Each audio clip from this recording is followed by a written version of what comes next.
If there's one thing these movies about cancer can do, it is make me very watery-eyed by the end of the film, so that's something, I guess.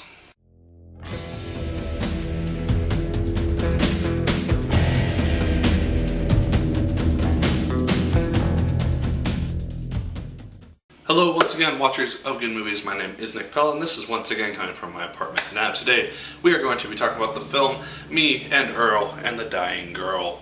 This is a smaller released film. I don't know how widely it is out right now, but it is at my theater, so I went to see it, and this is the review of it. Thomas Mann stars in this film alongside R.G. Cyler, Olivia Cooke. These are kind of the three main stars of this film. Thomas Mann plays this guy who's very self-criticizing. He doesn't really want to be in any social group in high school. He's just kind of invisible. He hangs out with his history teacher, John Bernthal, who is actually very, very funny in this film. I really enjoyed seeing him on screen. He worked really well. As an actor, I haven't really seen him in a lot of things outside of The Walking Dead, so it's kind of neat to see him in a more likable role than as Shane. So the main plot of this film is Greg, Thomas Mann. His mom has heard that Rachel, this girl that he's kind of an acquaintance of, knows from high school, and that's about it. She has been diagnosed with cancer of some sort, and so his mom wants him to go and hang out with her to make her feel better and stuff. So he does that, unwanting to at first, and then a friendship develops. He starts to bring his friend in. His friend Earl and his friend Earl is played by R.G. Cyler.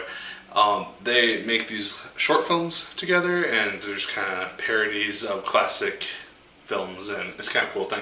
Without going into detail, obviously, that's the general premise of this film. A friendship develops between these three people, and her condition just gradually gets worse. The performances in this film are fantastic. I saw really no flaws in them. For being young actors, these kids, or maybe 20-year-olds, I don't know, they pull off these really emotional scenes really, really well. Thomas Mann and Olivia Cooke, they kind of stand out in this aspect. Olivia Cooke is portraying someone who has cancer and who is getting worse with the cancer.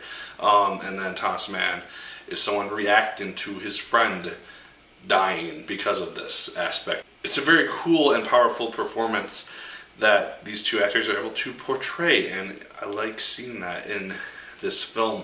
They could have easily just done very mediocre performances, but it's a very, very good job that these two people did.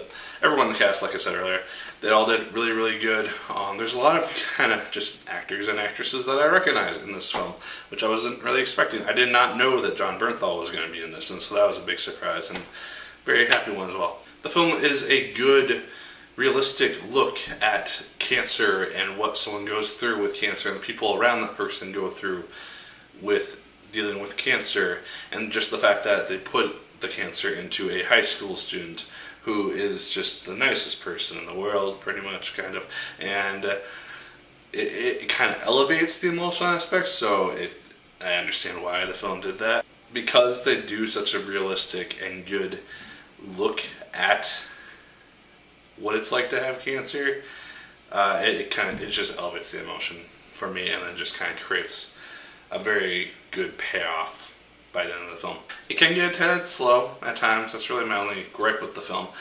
There are scenes which kind of are drawn out a little bit. Everything kind of contributes to the plot, but there are some things which could have been shortened just a tad, just a smidge. Generally, the film's fine, though. It's a very original idea.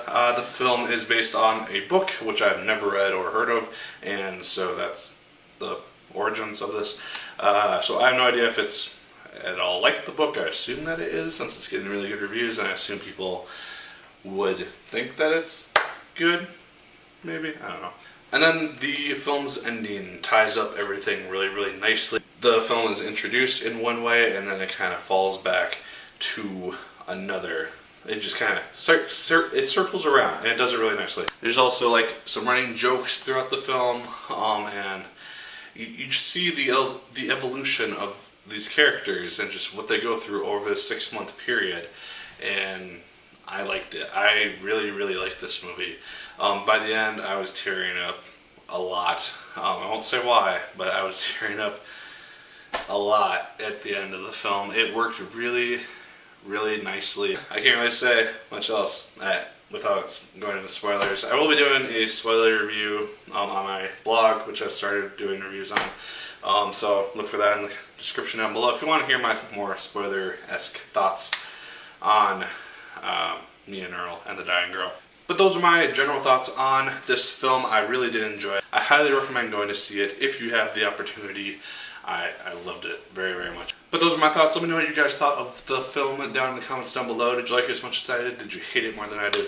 Let me know. Like, favorite, comment, and subscribe. Once again, if you so choose, I'd appreciate it immensely. And as always, my good people, my name is Nick Pell. And once again, keep on watching.